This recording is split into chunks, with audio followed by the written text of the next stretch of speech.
지난해 아파트를 매수한 지 1년도 채 되지 않아 처분하는 비율이 가장 높은 지역은 인천인 것으로 조사됐는데요.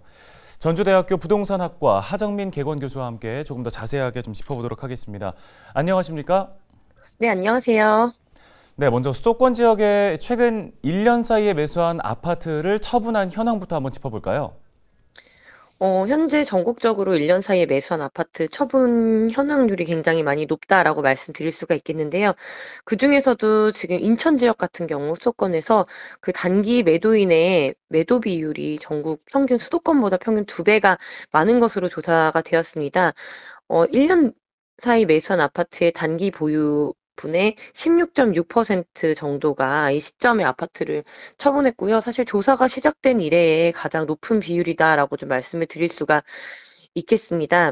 그래서 단기 매도인 비율은 수도권이 평균적으로는 8%대, 지방도 8.5%대로 집계됐는데 이제 뭐 충북이라든지 세종, 전북 등으로 봤을 때 가장 단기간 내에 가장 가파르게 가격 상승세가 있었고, 그리고 또 그 가격 상승기 하반기에 올랐던 지역 위주로 이 하락폭이 좀 컸다라고 말씀드릴 수가 있겠습니다.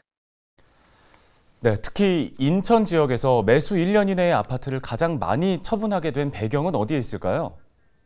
사실은 지금 봤을 때요. 지금 뭐 그 조사된 내용을 봤을 때에는 단기간 내에 가장 많이 급등을 했고 거래량이 많았고 또 가격적으로 봤을 때 갭 투자라든지 이런 부분이 가능했던 지역 위주로 하락세가 좀 많이 있었다라고 보여지고 있는데요.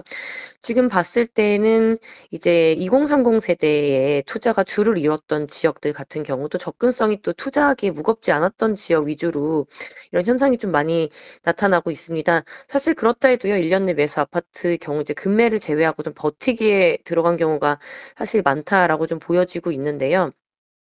현재 봤을 때 이제 대출의 좀 취약차주, 이제 뭐 채무라든지 금리 부담이 많이 늘어나면서 이것을 버티기 어려운 2030 세대들이 가장 많이 아파트를 처분했다라고 조사가 되었고요. 또 하나 봤을 때 인천 지역 같은 경우에는 사실 뒤에 공급량이 좀 많이 예정돼 있습니다. 그렇기 때문에 이제 공급이 많은 지역이기 때문에 가격이 쉽사리 오르기가 어려울 것으로 판단해서 이 이자를 부담을 안고 주택을 보유하느니 차라리 매도를 선택하는 경우가 좀 비율이 높았다라고 말씀드릴 수가 있겠습니다. 네, 주택을 팔 경우에 양도소득세 등의 세금 부담이 있었을 듯한데 그럼에도 이 가격이 더 떨어지는 것보다는 일찍 처분을 하는 게 좀 이득이라고 봐도 될까요? 사실은 지금 이제 내가 이 집을 팔았을 때에 남는 이득과 그리고 이제 집값이 언제 상승할지 모르기 때문에 그때 동안 이제 짊어져야 될 이자 부담에 대한 계산 부분이 좀 중요하게 작용을 한다라고 좀 말씀드릴 수가 있겠는데요. 사실 뭐 주택 가격이 많이 올랐던 시기에는 뭐 양도소득세를 걱정하겠지만 현 시장에서는 조금 무의미합니다. 대출을 일으켜서 집을 구매한 경우에 대출 이자와 그리고 향후 집값이 올라갈 가능성을 좀 계산해 봤을 때 그렇지 못하다라고 생각하면은 매도를 하시는 게 현명하다라고 말씀드릴 수가 있겠고요.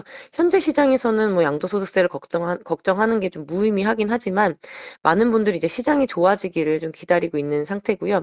사실 양도소득세 관련해서 이제 득실을 좀 따져보자면 현재 같은 경우에는 다주택자의 양도소득세의 중과 유예가 2024년까지 연장이 되었기 때문에 내가 지금 다주택자고 기존보다 주택이 올랐다라고 생각되거나 그렇게 계산이 된다면 이번 기회에 주택을 처분하는 것을 좀 적극적으로 다주택자의 경우는 생각해 볼 필요가 있겠습니다.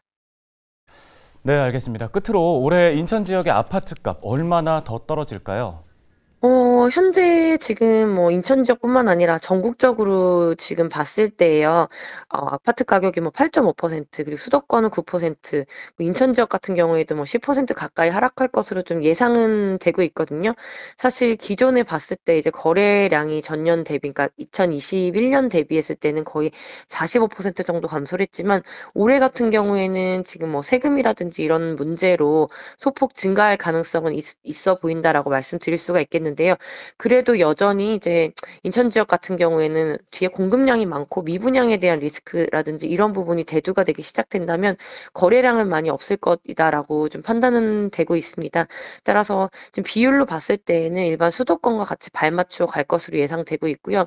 인천 지역 같은 경우에는 지금 올 중반기, 하반기까지는 지금 현재와 같은 기조로 지속이 될 것 같기 때문에 이제 현재 매수를 생각하시거나 이런 부분은 공급적인 부분과 금리의 기조를 좀 잘 따져보셔야 될 것 같습니다. 네, 알겠습니다. 도움 말씀 여기까지 듣겠습니다. 전주대 부동산학과 하정민 개건교수였습니다.